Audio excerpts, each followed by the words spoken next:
Avec nous sur le plateau, Jean Guiguer, le président de l'Association des chauffeurs bénévoles de Nyon-Aiglan. Merci d'être avec nous et tout d'abord, félicitations.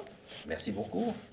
Ce prix donc du développement durable, vous l'avez reçu. Qu'est-ce que ça signifie pour vous?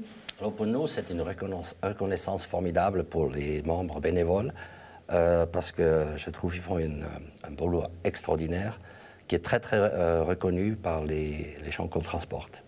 Un prix honorifique mais aussi monétaire de 5 000 francs. Comment est-ce que vous comptez les utiliser, ces 5 000 francs? Alors ça, ce n'est pas un problème parce que nous avons un système informatique qui commence à être un peu vieillot.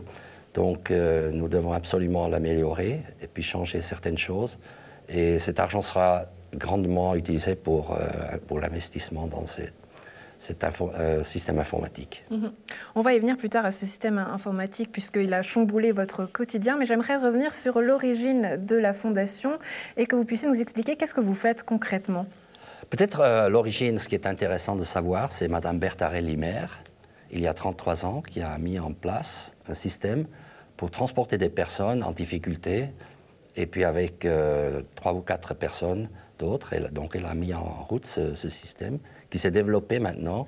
Et aujourd'hui, on est une 60aine de personnes sur la région Gland-Nyon qui sillonnent la région tous les jours de la semaine, y compris le samedi. Des chauffeurs sont là à disposition. Est-ce que d'ailleurs vous les trouvez facilement, ces chauffeurs?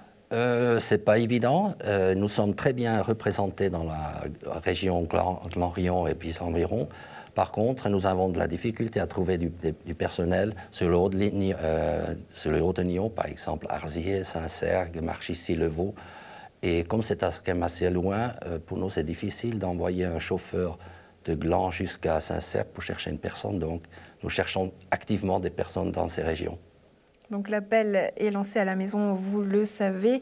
En 2010, vous avez mis en place ce système informatique qui reçoit les appels justement et qui coordonne le tout. Est-ce que ça a été facile à mettre en place puisque vous dites qu'aujourd'hui, la plupart des membres sont des retraités? Est-ce que ces personnes, elles se sont adaptées facilement finalement à cette technologie? Alors étonnamment, oui.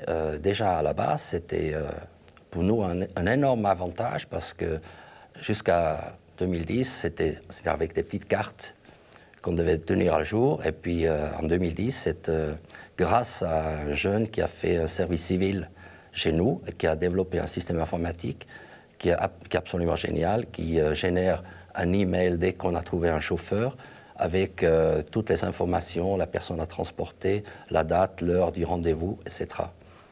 Et pour répondre à votre question, nous avons, moi je dirais 90% des personnes s'y sont mis très rapidement.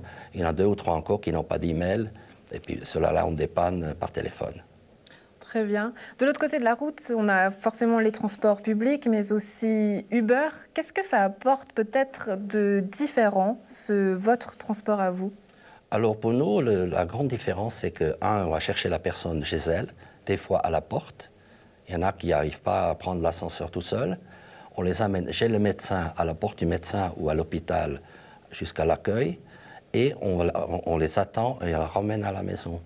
Donc la différence, c'est vraiment une prise en charge de porte à porte. Jean Guiguer, merci d'avoir été avec nous et bonne route à vous. Merci beaucoup.